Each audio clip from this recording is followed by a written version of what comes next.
Well, this is the cowpea. It's part of the bean family. It's part of the Vigna bean family, which is beans and peas. The cowpea comes under a load of different names and varieties, but the bean itself originated from Africa.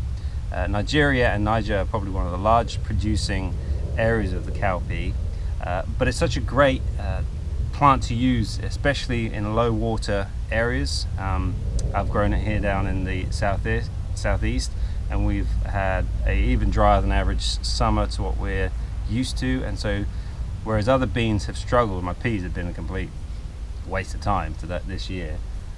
This thing has really done very well, and so it's potentially something to consider growing, not instead of your runner beans and your French beans and all things, but alongside them as well, because as the runner beans and everything finish, the cowpeas start to come in.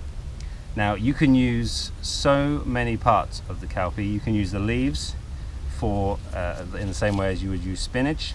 The young beans that you see here, you can use in the way as you would French beans, like snap beans and things like that.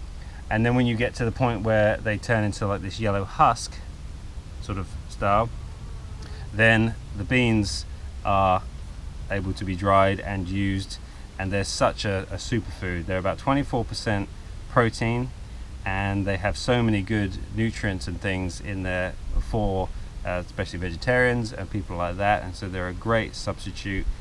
And you know, one of those things that should really be grown more than they are. As I said, they originate from Africa, so they are one of the dry climate beans. But actually there's so many variants in the family of cowpeas that you've got. Sort of when they move from Africa to Asia, they developed their own domestic variety which is called the yardlong, Chinese yardlong bean. That's part of that family, for eventually moving to the Americas, and in South America, the southern part of the United States, they call them Crowder peas, because you get so many in a bean.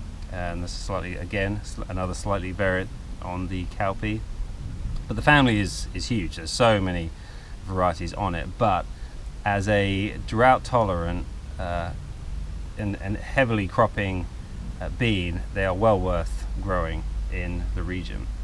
The beans also in themselves, being part of the legume family, are excellent nitrogen fixers, so they're great with intercropping with other things. You can sort of plant them in Africa they'll do it with their corn, and to the maize and the cowpeas, and they're just a really amazing thing to be able to grow. The other name for the common cowpea is also known as the black-eyed pea. You can tell that from the beans. They have the slight dark edging on the inside.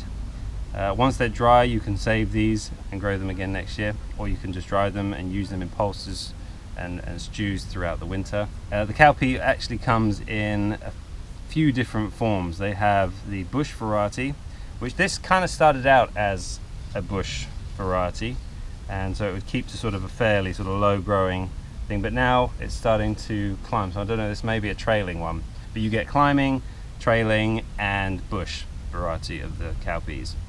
The yardlong generally are the climbing ones, and so they grow up quite tall.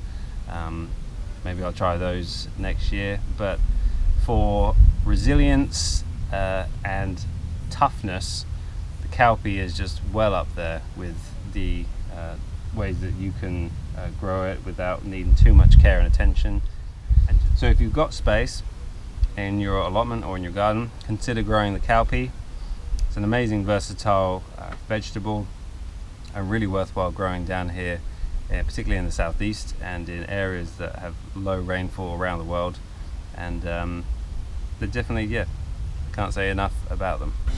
Great crop. Anyway, take care. Speak to you all soon.